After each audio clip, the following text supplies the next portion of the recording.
তো এই গাইস, আসসালামু আলাইকুম। সবাই কেমন আছেন? আশা করি সবাই ভালো আছেন। তো আমিও ভালো আছি। তো আমি যে মার্কেটে কাজ করি, এই মার্কেটে আমরা কিছু গাছ মাছ লাগাইছি।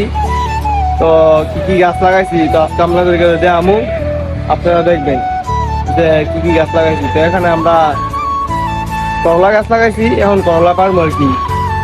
দেন এই যে এখানে একটা করলা হয়েছে, তাই পারেন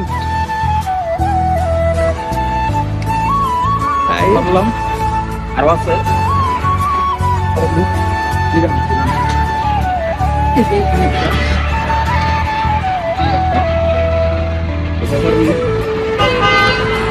এই যে ভাই দেখবেন কি সুন্দর সুন্দর করলা দেখছেন নি, এটা আমরা দেশি করলার মতো নিয়ে ঠিক আছে। একদম একবারে টাটকা।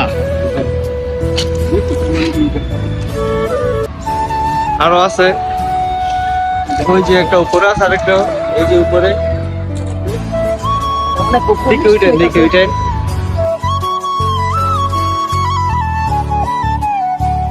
দেখতেছেন যে এই গাছটা আমরা লাগাইছি, আর উপরে আছে, কিন্তু ওই যে আরেকটা উপরে, ওই ওই আরেকটা আছে, ওই যে আপনার মাথার বরাবর ওই দে। হ্যাঁ তাহলে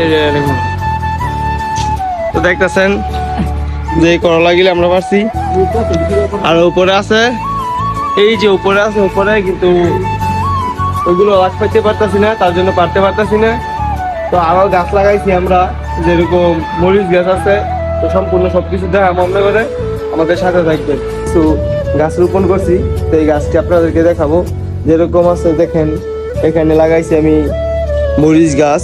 এই যে কি সুন্দর সুন্দর মরিচ হইতেছে দেখছেন। এখানে পানি টানি দেওয়া লাগে না আমার, কিন্তু এখানে পানি লাইন আছে। এই পানির যে পাইপটা দেখতেছেন, এই পাইপটা দিয়ে পানি আসে।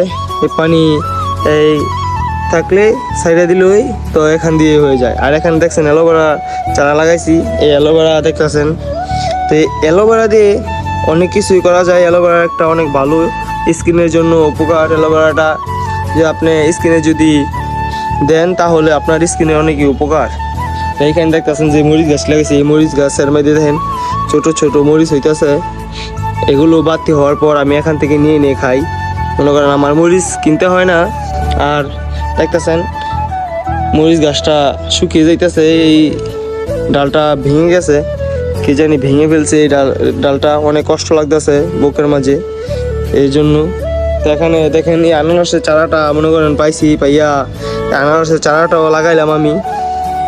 এই আনারস মনে করেন যে হবে কি হবে না এটাও জানি না, কিন্তু তারপরেও লাগাইছি, যদি কপালে থাকে তাহলে আনারস খাইতে পারবো। দেশের মাটি এত জোর যে একটা যে কোনো একটা চারা লাগাইলে কিছু দিনের মধ্যে যে ওর ফুল বের হয়ে যায়, আরো তাড়াতাড়ি ও চারা সব কিছু বড় হয়ে যায় এবং সব কিছু হয়ে যায়।